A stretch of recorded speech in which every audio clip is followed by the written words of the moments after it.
Bonjour les amis, une nouvelle émission à votre santé sur TV ADP, GSF TV. Nous sommes le 22 avril 2024. Je voulais dire bienvenue à tous et bienvenue surtout à Guantana France. Soyez les bienvenus à Guantana France les amis. Ce terme vous paraît peut-être un peu exagéré, usurpé. Pourtant, depuis 2020, on nous a fait subir des choses qui pourraient être comparées à ce qu'ont vécu les détenus de Guantanamo. On va y revenir un peu dans le détail avec mon invité du jour. On va mettre en lumière avec lui certains mécanismes psychologiques et il est bien placé pour nous en parler. Vous vous rappelez, on a beaucoup subi les gestes barrières, la distanciation sociale, qui était en fait une mise à l'écart les uns des autres, le masque, qui empêchait de voir le visage de celui qui était en face de nous, les distances supposées et exigées dans les écoles. Vous vous rappelez ces dessins, ces carrés, ces ronds dans lesquels les enfants passaient isolés dans les cours de récréation. Les EHPAD aussi qui étaient fermés et pour lesquels les droits de visite étaient restreints, sauf si on avait un pass sanitaire puis un pass vaccinal. Tout ça, on va en reparler parce que c'est pas sans conséquence. Tout ça nous a mené dans une situation d'état de choc. Qu'est-ce que c'est qu'un état de choc? C'est pas seulement ce qui nous arrive après un drame. Et là, je cite Naomi Klein. L'état de choc, c'est ce qui nous arrive quand on perd nos repères, quand on perd notre histoire, quand on est déboussolé. Ce qui nous permet de garder le cap, ce qui nous permet de rester vigilant, c'est notre histoire. Et il ne faudra pas l'oublier. C'est une période de crise. Comme actuellement, elle parlait en 2007, mais c'est encore valable maintenant, c'est l'occasion de réfléchir à notre histoire, aux ruptures, aux continuités et à nos racines. C'est l'occasion de nous resituer dans la longue histoire des luttes qui ne se terminent pas avec une sensation de paix provisoire. Alors, on va inviter tout de suite Yann Charrier. Bienvenue à toi Yann dans cette émission. C'est la première fois que tu viens et je suis très heureux de t'y accueillir. Tu vas te présenter tout à l'heure, mais tu es, comme le titre nous l'indique, tu es psychologue du travail et des organisations. Et tu as beaucoup travaillé sur cette crise que nous avons traversée. Tu as fait le lien notamment avec la stratégie du choc de Naomi Klein que j'ai cité en tout début de cette émission. Et je voudrais très vite te laisser la parole parce que tu as beaucoup de choses à dire et notre temps est limité. Et tu as beaucoup de choses à nous présenter. Allons-y et les amis, préparez-vous quand même à du choc, parce que c'est aussi la stratégie de cette émission, c'est de vous mettre en choc pour vous faire réagir. À toi Yann. Bonjour Eric, merci beaucoup de me recevoir et merci beaucoup à l'Alliance du Peuple. En effet, comme tu l'as dit, moi je suis psychologue et donc je me suis penché sur le côté psychologique des protocoles sanitaires qui étaient censés nous protéger du côté physique de certains virus plus ou moins dangereux. Donc, si on va chercher dans la psychologie, on va en trouver un paquet. Alors moi, la question que je me suis posée, c'est les protocoles sanitaires, dans quel but? Parce que comme tu l'as dit, on nous a choqués d'abord avec avec des discours très très alarmistes et qui font peur. Et qu'est-ce qui s'est passé ensuite? Qu'est-ce qu'on a fait de ce sentiment de peur et de choc? Où est-ce qu'on nous a amenés? Voilà, moi c'est la question que je pose. Donc, si vous le souhaitez, je vais commencer le diaporama comme vous voulez. Allons-y tout de suite. Très bien. Allons-y avec la première diapo. Ah, super. Regarde, juste le temps de cadrer un petit peu le machin et ça va être impeccable. Donc, comme je disais, la question que je pose, c'est les protocoles sanitaires, dans quel but? Le but annoncé était de nous protéger, de nous aider à nous protéger et à protéger également les autres. Ça, c'est dans le monde physique. Mais dans le monde psychologique, quels sont les effets de ces dits protocoles?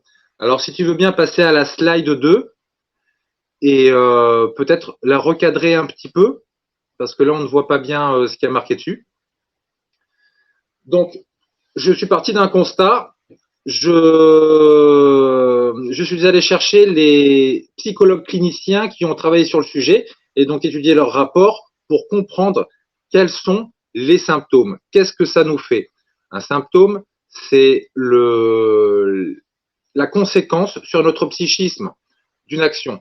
Donc là, je vois que ça sort assez mal sur le slide. Donc, je vais vous le lire depuis mon ordinateur.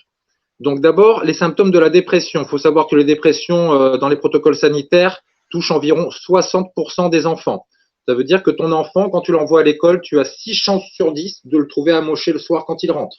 Quels sont ces symptômes? Humeur triste, perte d'intérêt ou de plaisir dans la plupart des activités, perte ou prise de poids, insomnie ou hypersomnie, agitation ou ralentissement psychomoteur, ralentissement cognitif également, fatigue, perte d'énergie, psychasthénie, culpabilité, sentiment de dévalorisation, troubles dans la concentration, pensées morbides, idées suicidaires et bien sûr, suicide. Ça, c'est une toute petite partie des symptômes qu'on a pu observer sur le terrain. Est-ce que tu veux bien passer à toutes les choses que psychiatres et psychologues ont réellement constatées, notamment au milieu scolaire? Oui, tout à fait. Dès 2021, une étude allemande, donc sur environ 150 000 enfants, a estimé qu'environ 60% des enfants sortaient de l'école avec au moins un symptôme de la dépression. À savoir que quand on a 5 symptômes, la dépression, c'est une collection. Quand on collectionne 5 symptômes, on est catégorisé comme étant dépressif. Et alors là, pour remonter la pente, ça va être difficile. Mais ça, c'est une petite partie des symptômes. On va regarder les symptômes généraux dans la slide d'après, la slide numéro 3. Et donc, je vais vous les lire. Les symptômes généraux hors dépression, c'est énurésie, donc on recommence à faire pipi ou caca au lit, stress, aphasie, baisse d'énergie, trouble du sommeil, retrait émotionnel, confusion émotionnelle, psychologique ou intellectuelle, régression du langage, c'est-à-dire que des enfants qui savaient parler oublient comment ils savaient parler, phobie scolaire, anxiété, trouble obsessionnel compulsif, angoisse et névrose d'angoisse, psychose, hétéroagression, donc taper sur les autres, auto-agression, donc s'agresser soi-même, se mutiler, automutilation, mais également syndrome de stress post-traumatique et pour finir, traumatisme de guerre. S'automutiler, on pense à la scarification, c'est ça? Par exemple, mais ça peut être aussi s'arracher les cheveux, se taper de la tête contre les murs. C'est la douleur physique va t'empêcher de penser à ta douleur psychologique. C'est un mécanisme de base. Et les automutilations, j'ai eu pas mal de retours, notamment dans des internats, dans des lycées où des jeunes filles, des jeunes hommes s'adonnaient à l'automutilation parce que ça leur faisait du bien. Je cite, ils disaient, c'est comme un bonbon. Hein, parce que dans un état où tu te sens très mal, tu vas te faire du mal physiquement pour ne plus avoir mal dans ta tête et dans ton cœur. Donc, pour continuer, donc on va passer à la slide 3 et la slide 4. Excusez-moi, je ferme la fenêtre. Ah. Oui, il y a des avions de chasse qui passent au-dessus de chez moi. Donc, si on peut passer à la slide numéro 4, je vais attaquer le cadre théorique, donc avec le docteur Donald Hebb. Merci. Voilà le docteur Donald Hebb, qui est un psychologue des années 50, 40 à 50. Et à partir de 1951, il a commencé à travailler grâce à des fonds alloués par la CIA sur des processus d'isolation sensorielle. Ces recherches très extensives ont commencé à l'université McGill au Canada en 1951 donc. Alors, est-ce qu'on peut passer à la slide suivante, s'il vous plaît, la slide numéro 5? J'ai découpé les travaux d'isolation en plusieurs phases. Ces travaux sont très vastes, mais on va se concentrer sur un petit morceau, l'isolation sensorielle. Donc, l'isolation sensorielle, on est sur la bonne slide. Comme vous pouvez le constater, la procédure pour isoler sensoriellement quelqu'un, ça va être de l'empêcher, de lui boucher les oreilles, de lui bander les yeux. Le sujet a les mains capitonnées, il porte des chaussures et il ne peut pas bouger. Il est complètement sanglé. La méthode de coercition, donc pour obliger le sujet à adopter le comportement choisi, c'est qu'il est ligoté. Hein, il ne peut pas faire autre chose, il est attaché. Donc, est-ce qu'on peut passer à la slide d'après, s'il vous plaît? La slide d'après, c'est juste une petite citation du docteur Hebb que je vous lis. La déprivation sensorielle est une façon d'obtenir une extrême monotonie. Elle cause une perte des capacités critiques, la pensée est moins claire, le sujet se plaint qu'il ne peut même plus rêvasser, et quand vous avez des étudiants qui ne peuvent même plus rêvasser, vous êtes dans une mauvaise voie, bien sûr. Donc, on va redescendre à la phase 3, et on va se rendre compte que, avec la slide numéro 7, la slide suivante, Et on va se rendre compte que ces méthodes sont toujours utilisées de nos jours, notamment à la prison de Guantanamo Bay à Cuba. Alors c'est une prison militaire dans laquelle on peut torturer les détenus parce qu'ils n'ont plus aucun droit. Donc ça, j'ai appelé ça la phase 3. Vous pourrez constater sur cette photo que la procédure, les sujets ont les oreilles bouchées, les yeux bandés, les mains capitonnées pour les empêcher de se toucher. Ils n'ont plus accès au sens tactile. Et ils sont également distanciés socialement d'environ 2 mètres. Ils portent un masque chirurgical. Quelle est la méthode de coercition pour obliger les sujets à rester comme ça? C'est de leur mettre des menottes. Bien sûr, ce sont des adultes, ils ne se laisseraient pas faire si on les torturait, donc on est obligé de les attacher. Donc si on peut passer à la slide suivante, la slide numéro 8, il s'agit d'une reconstitution pendant une manifestation de Amnesty International. Donc là, il recopie ce qui se passe à Guantanamo Bay pour dénoncer. C'est un fake. Ils ont les yeux masqués, ils subissent un stress auditif avec un chien et ils sont distanciés. Ils ont également, certains ont un masque chirurgical. La méthode de coercition, c'est les menottes. Ça, c'est une illustration. Mais on va redescendre encore à la phase numéro 1, dans la diapo suivante, la diapo numéro 9, et on va se rendre compte que des méthodes d'isolation sensorielle sont appliquées en vrai, encore, à Guantanamo. Cette fois-ci, c'est la phase 1, donc on va dire le plus cool qu'ils font. La procédure. Les détenus portent un masque chirurgical, bleu ou blanc, ça ne change pas grand-chose. Ils sont distanciés socialement d'environ 1,50 m et c'est tout. Bien sûr, eux aussi portent des menottes. C'est la méthode de coercition qui va permettre d'obliger le sujet à garder le comportement souhaité. D'accord? Donc ça, il faut bien le garder en tête. Un masque chirurgical, une distanciation et des menottes. Ça suffit pour torturer quelqu'un, en fait.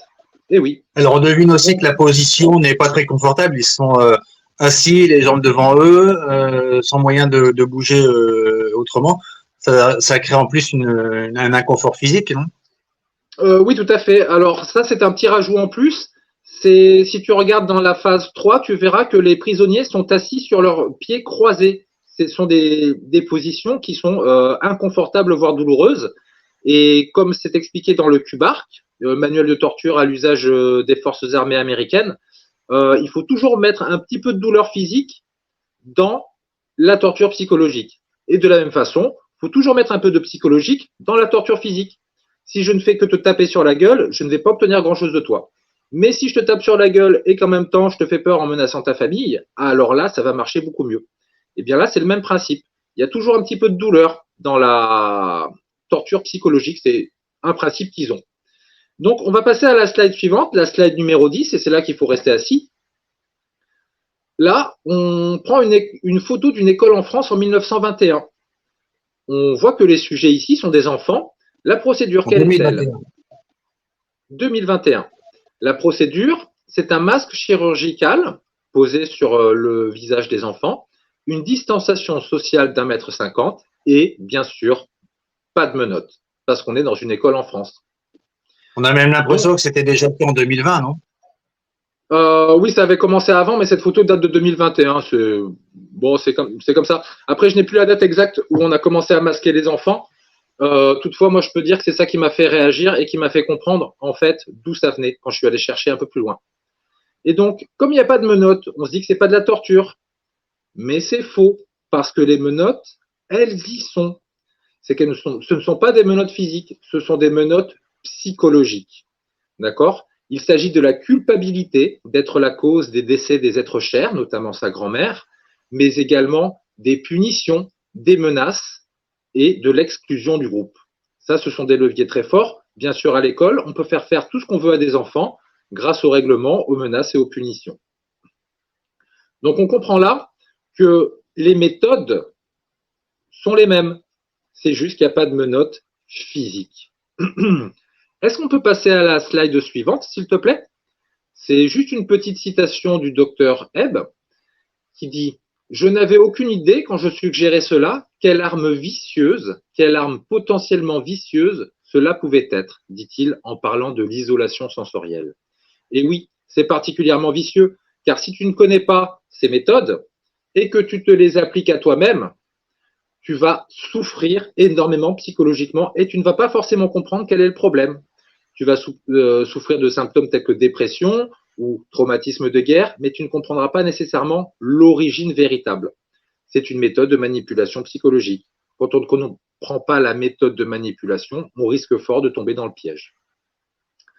Donc, on va essayer d'enfoncer un peu le clou avec la diapo suivante, la diapo numéro 12.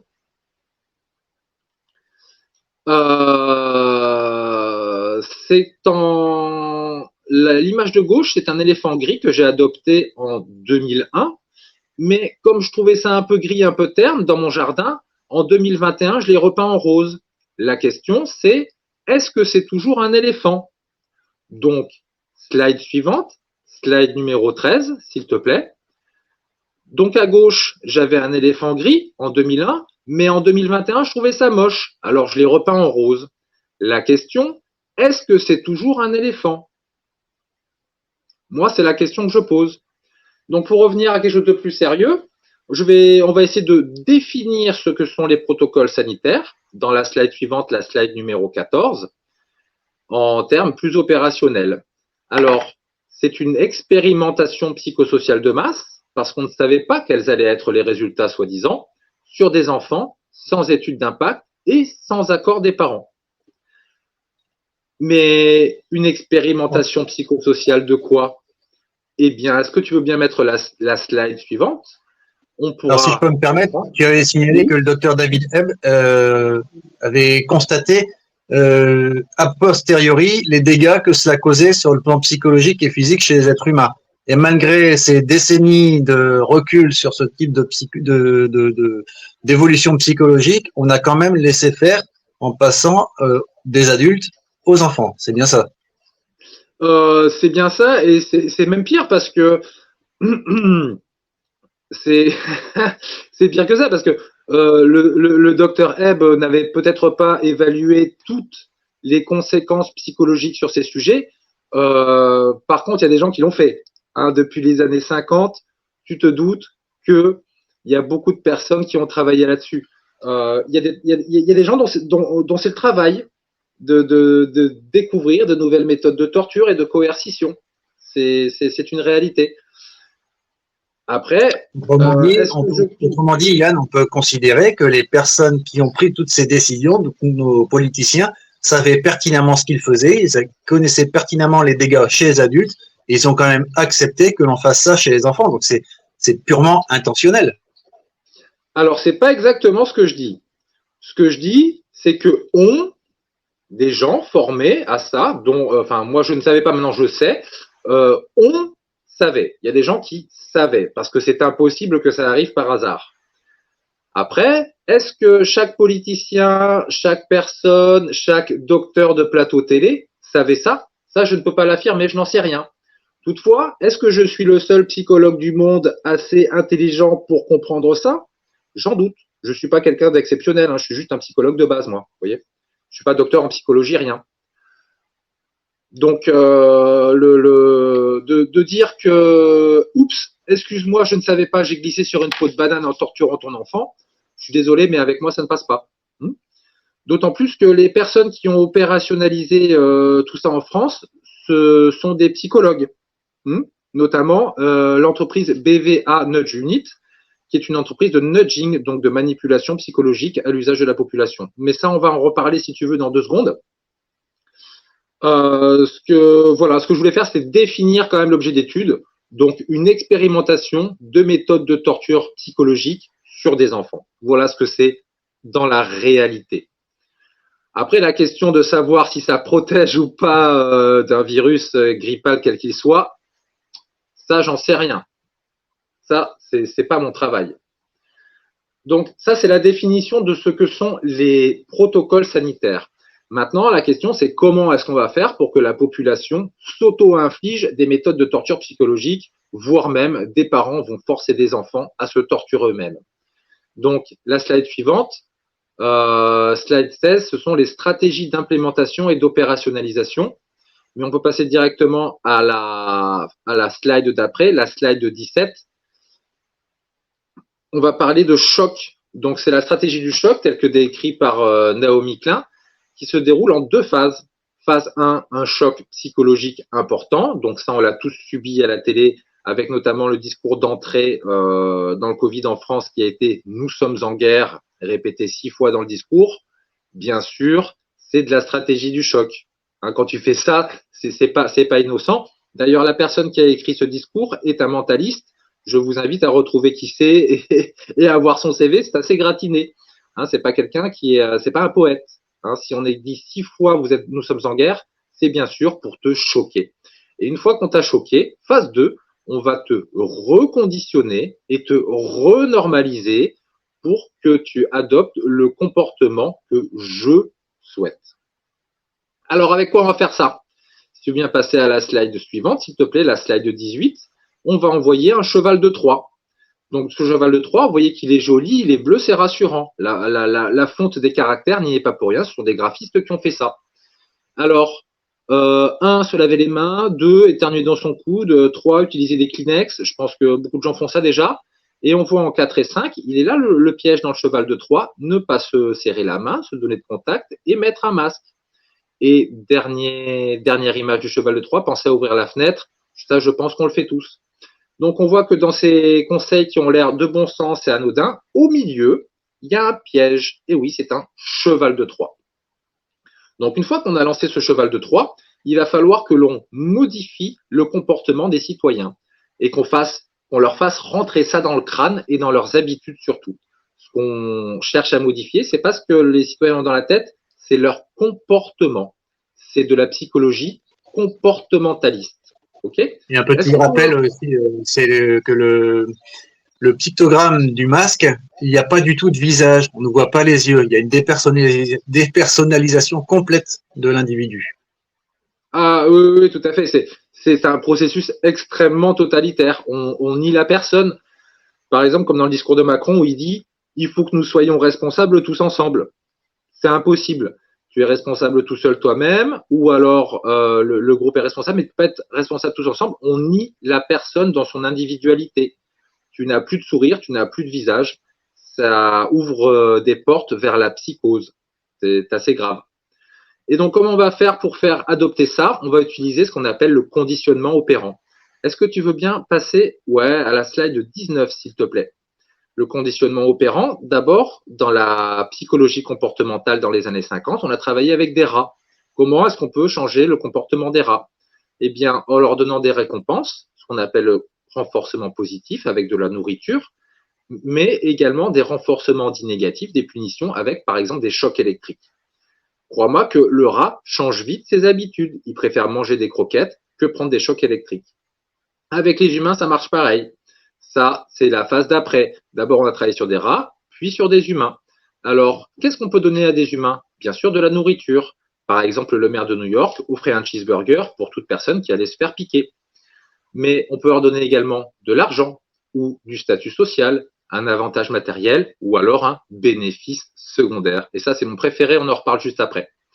En renforcement négatif, à quoi est-ce qu'on a eu droit? À de la violence verbale, bien sûr, notamment à la télévision, de la violence symbolique aussi, également de la violence économique, une amende de 135 € quand c'est ton budget de nourriture pour le mois en entier, bien sûr, c'est extrêmement violent, mais également de la violence physique, que ce soit de la part des forces de l'ordre ou de la part des concitoyens qui n'hésitaient pas à taper certains sur les personnes non masquées pour te faire rentrer dans l'ordre.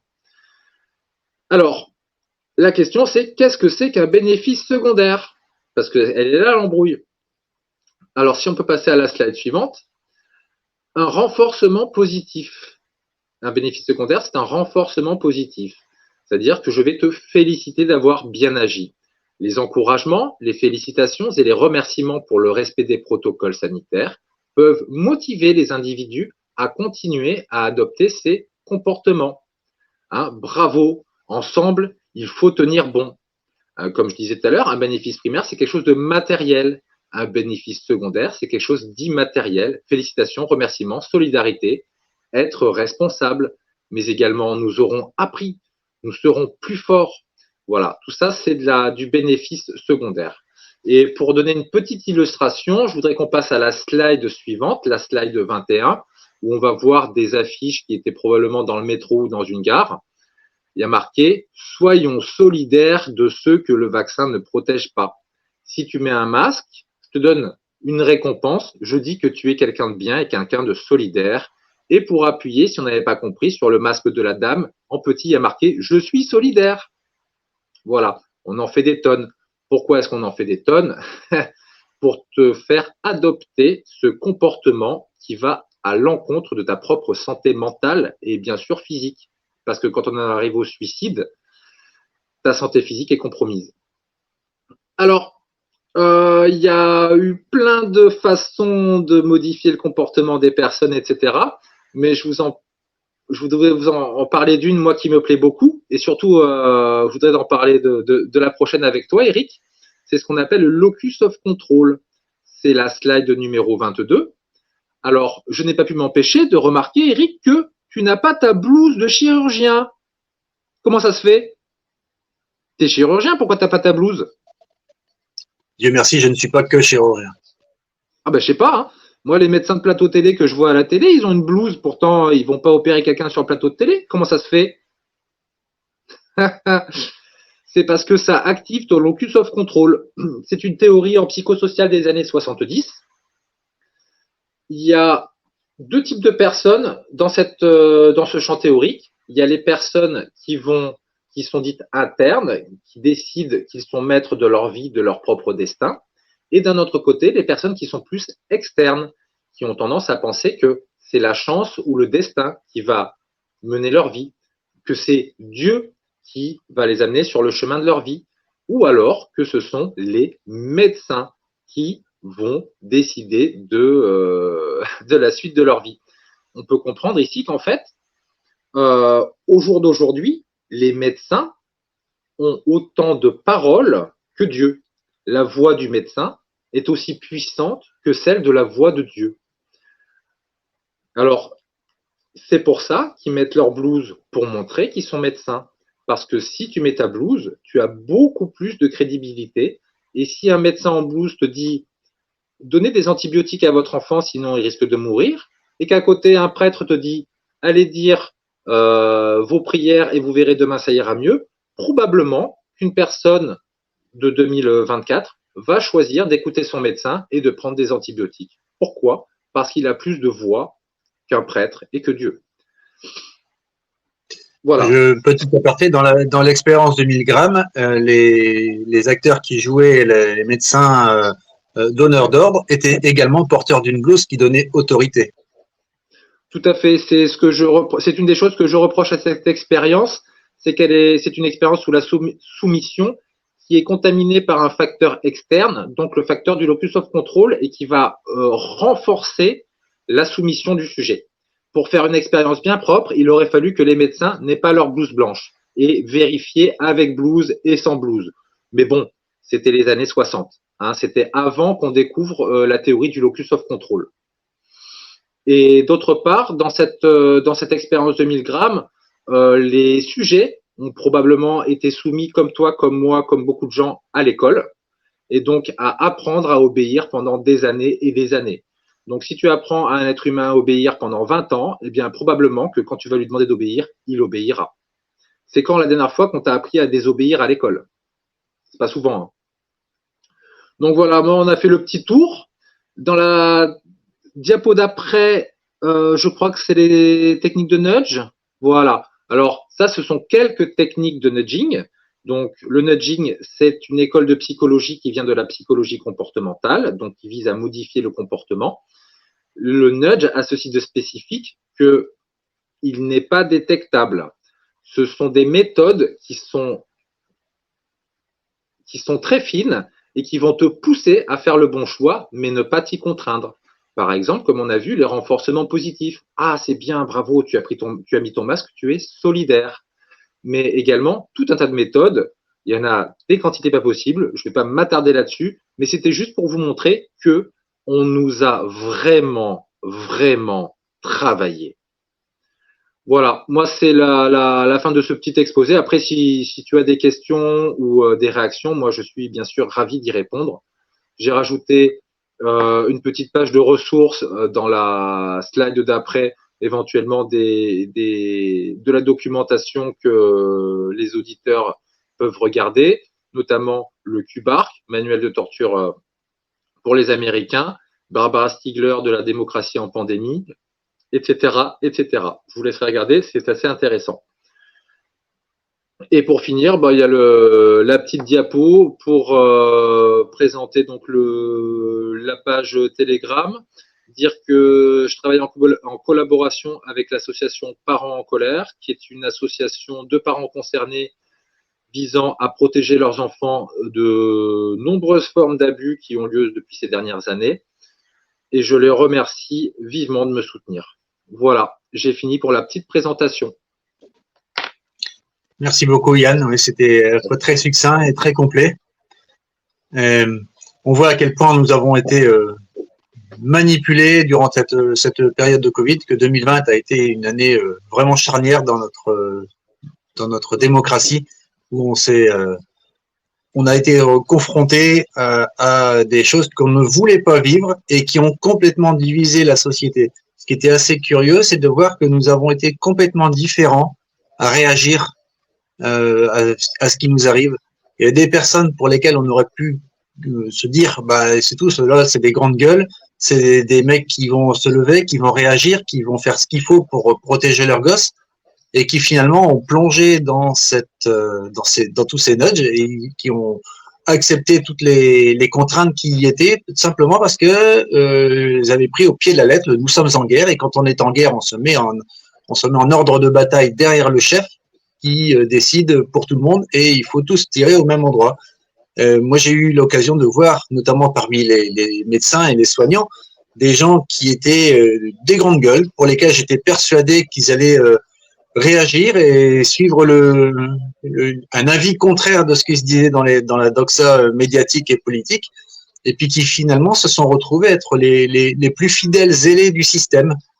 Par opposition, j'ai rencontré des personnes, et particulièrement des femmes, qui ne faisaient pas de bruit dans leur travail, qui étaient vraiment très discrètes, et puis qui se sont rendus compte qu'il y a un truc qui n'allait pas, qui ont réagi, quitte à mettre leur vie professionnelle de côté, quitte à accepter d'être en situation de précarité, c'est vraiment ce qui s'est passé, mais en restant fidèle à ses valeurs. Et j'ai remarqué que quelques-unes parmi celles-ci étaient des femmes qui avaient vécu dans leur vie de couple ce que l'actuel locataire de l'Élysée et toute son équipe ont voulu faire vivre à toute une population, c'est-à-dire une manipulation perverse et narcissique qui maintenant ne se cache plus. En 2020, on pouvait peut-être encore se poser des questions.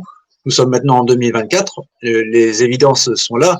Nous sommes dirigés par des personnes, dont particulièrement l'actuel locataire de l'Élysée, dont le profil psychologique laisse à penser qu'il faudrait une expertise psychiatrique immédiate, et éventuellement même pour faire intervenir l'article 68, je crois, de la déclaration, qui imposerait, en cas d'impossibilité de régenter correctement un pays, d'être destitué. C'est aussi toute l'action des parents en colère. Vas-y, je te laisserai agir là-dessus, puis après, je voudrais bien qu'on parle un peu de parents en colère, si tu veux bien. Bien sûr. Alors, en effet, peut-être qu'il faudrait que ce monsieur prenne des petites pilules roses et qu'il aille un petit peu en maison de repos, parce que on voit qu'il y a des problèmes à ce niveau-là. Mais ce sur quoi je voudrais rebondir, c'est ce que tu me disais tout à l'heure sur des collègues médecins qui, à ta grande surprise, ont complètement plongé dedans. Ce genre de manipulation au niveau de l'État, au niveau de toute la France, ce sont des attaques qui se passent par les processus dits de normalisation. D'accord ? Il faut savoir qu'à l'école, du CP à Bac+3, plus de 60% de ce que tu apprends, ce n'est pas de l'information, c'est de la normalisation. Alors au début, tu apprends à l'école primaire à dire merci maîtresse, bonjour, au revoir, à ne pas mettre tes pieds sur la table, à ne pas taper sur tes camarades. Mais pareil, quand tu arrives à la fac, par exemple fac de médecine, tu apprends à être un étudiant, tu n'es plus un lycéen, tu dois t'habiller différemment, les cours sont différents. Et puis quand tu arrives dans le monde du travail, c'est encore tout ça, c'est de la normalisation. Tu rentres dans des normes. C'est pas forcément négatif. Toutefois, une personne qui a fait de très longues études a été normalisée plus qu'une personne qui a fait des études très courtes. Et c'est un des facteurs qui explique que des gens qui sont très calés, des personnes qui sont très bien éduquées, qui ont fait des brillantes études, ont complètement plongé dedans. Alors que des personnes qui ont juste un peu de bon sens, eh bien, vont réussir peut-être plus facilement à esquiver ces pièges-là. C'est vraisemblable. Je rappelle en avril 2021, alors que l'obligation vaccinale n'était pas encore décidée, il y avait déjà, dans l'établissement où je travaillais, 94% des médecins qui avaient accepté les 2 doses. La troisième n'était pas encore obligatoire, elle ne l'a été qu'en janvier 2022. Donc en avril 2021, 94% avaient déjà les 2 doses. Et en regardant les statistiques de ce même établissement, il n'y avait que à peu près 50% des infirmières et à peu près 40% des aides-soignantes. Ce qui me laissait penser que plus on a un diplôme élevé, plus on a un niveau socio-professionnel élevé, moins on a de bon sens pour pouvoir comprendre ce qui se passe. Et peut-être qu'on est un peu plus abruti parce qu'on a vécu par cette formation, cette normalisation dont tu parles. Moi, je parle également, en ce qui concerne la médecine, de formatage, parce que c'est réellement ce qui se passe dans nos facs de médecine et c'est difficile de remettre en cause ce que l'ensemble du groupe pense. Et ce formatage, on le voit encore, hein, nous sommes en 2024 et même s'il devient très difficile de parler de la situation Covid actuelle, quand on en parle, c'est l'image des 3 petits singes. Je veux plus rien voir, je veux plus rien entendre, je veux plus rien dire là-dessus. C'est-à-dire ce traumatisme qui a été vécu là, il n'est pas prêt de s'effacer, surtout par des médecins qui ont été directement impliqués dans cette campagne covidienne, notamment les vaccinations, et qui ne remettront jamais en cause ce qu'ils ont fait, ce qu'ils ont dit, ce qu'ils se sont fait subir à eux-mêmes, c'est-à-dire 3 voire 4 injections, ce qu'ils ont fait subir à leurs conjoints, à leurs parents pour les protéger, voire pour certains, à leurs enfants. Là, je reviens à un terme que nous décrivait Ariane Bilran dans son livre Psychopathologie du totalitarisme, c'est le déni. Ce déni est une force psychique très puissante qui permet justement à ces personnes qui, si elles réalisaient ce qu'elles avaient fait, se mettraient en situation de dépression suicidaire. Et par conséquent, pour éviter de voir le message, il vaut mieux tuer le messager. C'est encore ce qui se passe dans nos établissements hospitaliers où les soignants réintégrés, et j'ai plusieurs témoignages là-dessus, les soignants réintégrés ont du mal parce que avec leurs collègues qui, eux, étaient restés en poste et avaient accepté les doses, voire s'étaient fait du pognon dans les vaccinodromes, eh bien le contact ne peut plus passer. C'est trop difficile pour ceux qui y ont plongé dedans. Ben, tu sais, est-ce que tu peux... Vas-y. Les gens qui ont fait du pognon dans les vaccinodromes, c'est la même mise en scène que la Grande Peste de Genève en 1520. Grande Peste de Genève, les médecins sont payés plus cher en cas de peste, donc quand la peste finit par partir, qu'est-ce qu'ils font? Ils perdent des clients, ils perdent du fric, qu'est-ce qu'ils font? Ils vont s'amuser à recontaminer intentionnellement la population. Et tout ça se finit très mal parce qu'au bout de quelques mois, les gens se rendent compte de ce qui se passe, ils se font attraper, torturer, ça se finit très mal pour eux. Mais c'est le même principe. Une espèce de une manipulation systémique. Je change les règles et donc je vais changer ton comportement. Et quand tu rentreras moins d'argent, tu te diras « Oh, c'est dommage, c'était le bon temps le Covid quand même. » Pourvu que ça recommence. Merci pour ce rappel historique qui est très intéressant. Je voudrais maintenant, si tu veux bien, qu'on parle un petit peu de parents en colère. Alors, parents en colère, moi je ne suis pas la meilleure personne pour en parler. En fait, c'est une équipe simplement de parents, mais pas que, parce qu'on a quelques personnes aussi qui nous aident et nous soutiennent, qui n'ont pas d'enfants, ils sont plus rares, mais il y en a, qui ont conscience que les enfants c'est important parce que nous-mêmes nous étions des enfants avant. Et c'est une association. Non, c'est pas une association, c'est un collectif qui réunit plusieurs groupes, plusieurs collectifs, plusieurs associations de parents concernés qui sont isolés à travers la France. Et donc là, ça nous permet de nous regrouper pour avoir des actions communes. Alors, il y a eu des actions anti-masques, anti-vaccins, mais également pas que pour les enfants, pour les adultes aussi, mais également là, le gros dossier sur lequel on travaille, c'est les cours d'éducation à la sexualité à l'école maternelle et primaire qui sont en train d'arriver, qui ont déjà commencé en France et dont j'aimerais bien parler. Enfin, il faudrait en parler parce que c'est quand même extrêmement grave. Et donc, on se réunit, on travaille là-dessus et on monte des actions pour pouvoir protéger nos enfants. Et moi, c'est sur ça que je les ai rejoints parce que seul, tu n'auras jamais la force de protéger ton enfant, c'est pas vrai. Il n'y a aucune raison de parler en école primaire et encore moins en maternelle aux enfants de sexualité. Ils ne sont pas du tout armés pour cela. Ils ont besoin d'apprendre la vie sociale, mais également d'apprendre à lire, écrire, compter. Et on ne comprend pas. On a du mal à comprendre, avec d'autres associations également, que l'école puisse prendre cette tournure-là. On espère beaucoup que les enseignants puissent ouvrir les yeux et ne pas tomber dans ce panneau. Ben, pour moi, c'est la phase 2. Dans la phase 1, on a choqué les enfants avec le Covid, on les a masqués, on les a renormalisés, on les a un petit peu robotisés. Hein. Et la phase 2, donc c'est la renormalisation. Et donc là, la renormalisation, c'est apprendre la sexualité précoce, c'est-à-dire, en gros, faire des enfants qui vont avoir des problèmes émotionnels et sexuels quand ils seront adultes, et voire même, ça va pousser les enfants à… Exemple, j'ai 8 ans, je fais un cours d'éducation sexuelle. La maîtresse me dit que pour faire plaisir à quelqu'un, c'est bien de lui lécher les testicules. Ok ? Je sors dans la cour de récré, je vais voir une élève de ma classe et je lui dis hey, tu veux pas me lécher un peu les testicules ? La maîtresse, elle a dit que c'était bien. Bien sûr que ça va arriver. Bien sûr. Et alors, quand tu vas commencer à parler des cours sur la sodomie à partir de 8 ans, qu'est-ce qui va se passer ? Non, mais évidemment. Donc, pour moi, c'est la phase 2 du reconditionnement de l'enfant. Après le Covid, on va leur apprendre à accepter les abus sexuels en tout genre parce que c'est bien, parce que c'est l'éducation nationale qui l'a dit. Voilà, pour moi, ça fait partie de la même stratégie d'ingénierie sociale, hein, complètement. Alors, ça vient de plus haut que l'éducation nationale, même. Ah, bien sûr. Les programmes sur l'éducation sexuelle, ça vient de l'Europe.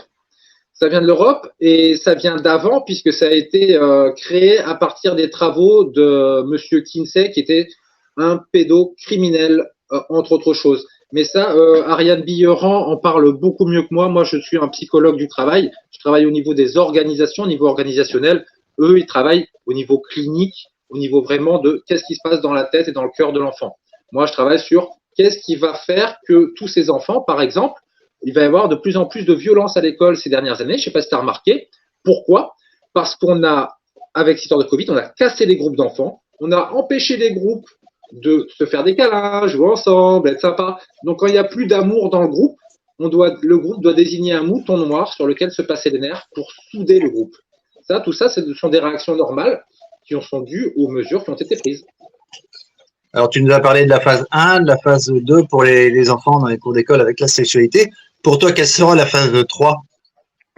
Oh, j'en ai aucune idée. Mais en gros, on va suivre les objectifs comment ça s'appelle les objectifs du gouvernement mondial. Là, c'est-à-dire, il y a aussi un objectif écologique, c'est-à-dire qu'on va renormaliser le comportement des enfants vis-à-vis de l'écologie. On va leur dire que j'en sais rien, mais à mon avis, ça va pas s'arrêter là. Tant qu'on l'arrêtera pas, ça ne s'arrêtera pas. Alors, le Forum économique mondial dont tu parlais, en lien également avec l'Organisation mondiale de la santé, tout ça, effectivement, sont des menaces qui pèsent lourdement sur nos sociétés mondiales. C'est clairement mondial, même si c'est le monde occidental qui est le centre principal de ces attaques. On peut espérer que des continents comme l'Afrique puissent être suffisamment vaillants pour lutter contre ça et aider le reste de l'humanité à s'en sortir. On rappelle qu'au fin mai va être votée au Parlement européen une loi qui permettra à l'Organisation mondiale de la santé, et particulièrement à son président, Tedros Adhanom Ghebreyesus, d'être le seul maître à bord et de décider ce qu'est une pandémie et de décider les mesures à faire et qui seront contraignantes. Jusqu'à présent, les mesures qui étaient proposées par l'OMS n'étaient pas contraignantes pour les États, là elles vont l'être, d'où une forte perte de souveraineté. Et que si j'en viens à dire ça dans cette émission, c'est que on va mettre dans le domaine de la santé tout ce qui a trait même indirectement à la santé, particulièrement la nourriture, puisque on le sait depuis Hippocrate, nous sommes ce que nous avons dans nos assiettes, mais également le climat, puisque les changements climatiques provoqués ou naturels ont un impact direct sur notre santé. Donc, si une seule personne décide de ce qu'est une pandémie, et si nous ne disons pas non tout de suite à ces gens-là, nous en subirons ensemble les conséquences, toutes générations confondues. Oui. Donc, il va être temps de se lever et de ne pas rester les bras croisés devant ce qui arrive là. On voit que depuis 2020, il y a une acceptation progressive de tout ce qui nous arrive, un peu comme une grenouille qu'on met dans une eau qui commence à bouillir, et on accepte. On accepte les confinements, on accepte les masques, on accepte la distanciation, particulièrement chez les enfants, on accepte même le décret Rivotril. Soit on l'accepte, soit on refuse de le voir, ce qui, pour moi, est exactement la même chose. On accepte de plus en plus de choses, le pass sanitaire qui devient un pass vaccinal. Le test d'expérience de 1000 grammes à échelle mondiale est plutôt convaincant. Si on ne les arrête pas, croyez-moi, ils iront plus loin. Les démolisseurs de nos sociétés n'auront de cesse de démolir la société que s'ils trouvent en face d'eux des gens qui vont les arrêter, des gardiens de l'humanité. Alors soyons de plus en plus nombreux en gardiens de l'humanité et opposons-nous à ce genre de dérive qui arrive, parce que le totalitarisme ne s'arrête jamais, jamais, jamais. À chaque fois qu'il peut gagner du terrain, il en gagne. À plus forte raison, on peut voir jusqu'où va ce totalitarisme. Il y a des petits exemples à gauche, à droite, et particulièrement la semaine dernière, des gardes à vue. Il y a eu la garde à vue de Marc Doyer, oui, que l'on connaît bien, puisque son épouse Morissette est décédée d'une maladie de Creutzfeldt-Jacob, et l'autopsie a bien prouvé qu'il s'agissait d'une maladie de Creutzfeldt-Jacob liée à son injection Covid. Marc lui-même, qui a eu 2 doses, a été considéré comme un anti-vax par les médias de grand chemin. Le même jour, Adnan Hazan, qui est un écrivain syrien, a été interpellé à l'aéroport alors qu'il se rendait en Espagne, tout simplement parce qu'il avait écrit un livre où il prend la position et il prend la défense du peuple palestinien. Donc, il a été, selon ses dires, plutôt maltraité et assez humilié, ce qui n'a pas été le cas de Marc Doyer, qui a reçu une bonne compréhension de la part des policiers. Mais vous voyez que de la décision d'un seul homme en France, pour des prétextes fallacieux, puisque Macron avait fait interpeller Marc Doyer par 15 vigiles sous prétexte d'une menace de mort qui n'existait pas. Il y a un non-lieu immédiat dans cette affaire. Mais ce qui est arrivé à Marc, ce qui arrive à Adnan, peut arriver à n'importe qui. Prenez position, et peut-être même après cette émission-là, prenez position contre la doxa gouvernementale. Vous pouvez voir la BAC qui arrive chez vous, il y a anti-criminalité à 6h du matin pour vous sortir du plumard alors que vous êtes en pyjama, devant vos gosses. C'était déjà arrivé il y a 2 ans avec Virginie de Arroyo-Recchia, une avocate qui est quand même restée 60 heures en garde à vue pour une avocate en France.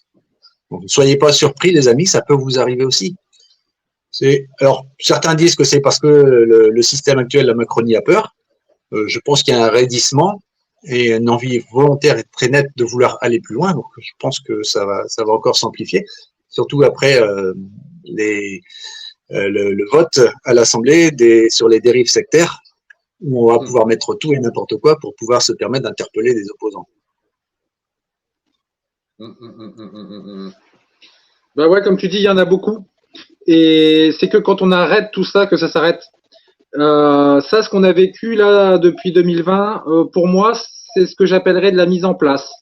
C'est-à-dire que des positions stratégiques ont été conquises, notamment dans le domaine de la santé, parce que c'est le high point dans le conflit entre les dominants et les dominés.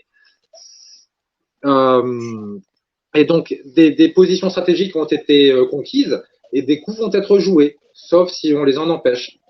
il y a une expérience qui n'est pas très célèbre, qui a été une expérience en psychosocial chez un docteur dans la salle d'attente. Une dame devait entrer dans le cabinet du docteur et se mettre à crier au secours, aidez-moi, comme si le docteur lui faisait du mal ou la tapait. Et ils ont compté combien de temps prennent les gens pour intervenir. Ils ont cherché et ils se sont rendus compte que plus il y a de monde dans la salle d'attente et plus le délai de réaction va être lent. Par exemple, si tu te fais taper devant moi, bah, peut-être je vais réagir. Mais si on est 15, tu auras beaucoup moins d'aide. Ce qui explique aussi que quand tu te fais agresser dans le métro, tu auras probablement peu de gens qui vont t'aider. Tout ça pour dire que maintenant que tu sais ça, il faut toujours être le premier à se lever. Très bien, très intéressant. Alors Yann, toi qui es aussi psychologue de groupe et pas forcément psychologue individuel, comment est-ce que tu vois l'évolution de la mentalité en France? Est-ce que les gens sont prêts à se lever, prêts à devenir non pas le premier, mais le suivant à se lever? Alors je pense qu'il y en a beaucoup qui voudraient bien être le suivant à se lever. Moi j'ai le sentiment que déjà la population est beaucoup mieux informée, qu'elle tombe moins dans les panneaux parce que on a ce qu'on appelle des mécanismes de défense inconscients. Si, comme disait Bob Marley, on peut tromper une personne 1000 fois, mais pas 1000 fois 1000 personnes, parce qu'au bout d'un moment, tu vas comprendre l'arnaque, tu vas finir par comprendre l'arnaque, donc tu es victime. Donc tu vas cesser d'obéir ou tu vas moins obéir. Voilà, c'est une chose. Après, beaucoup de gens aimeraient peut-être être les suivants ou les suiveurs, mais il n'y a pas en France et ailleurs, moi je n'ai pas vu passer de propositions concrètes d'organisation qui puisse fonctionner, quelque chose de fonctionnel. Donc moi aussi je veux bien en être, mais concrètement, à part faire de la réinformation et un peu d'essayage de monter en politique au niveau municipal, par exemple, je n'ai pas vu beaucoup de propositions vraiment fonctionnelles qui nous permettent de nous débarrasser de ces gens-là et nous de construire une vraie société pour nos enfants. C'est ça qui nous manque, quelque chose de fonctionnel. C'est pas très optimiste. Bah, disons que les gens sont réveillés, enfin se réveillent, il y en a plein qui voudraient pouvoir agir, qui sont prêts à agir, mais juste, qu'est-ce qu'on fait? Comment on s'organise? C'est ça la vraie question. Parce qu'on n'a pas besoin des politiques, c'est pas vrai. Ils sont mauvais, je veux dire. Ils ne servent à rien, ces gens-là, ils ne nous servent à rien. Comme dirait Yuval Noah Harari, ce sont des inutiles. Ce sont nos inutiles. Ce ne sont pas nos élites. Ça n'est pas vrai. Il va falloir faire sans eux, apprendre à faire sans eux. Et ça, c'est juste une question d'organisation. On doit juste s'organiser, c'est tout.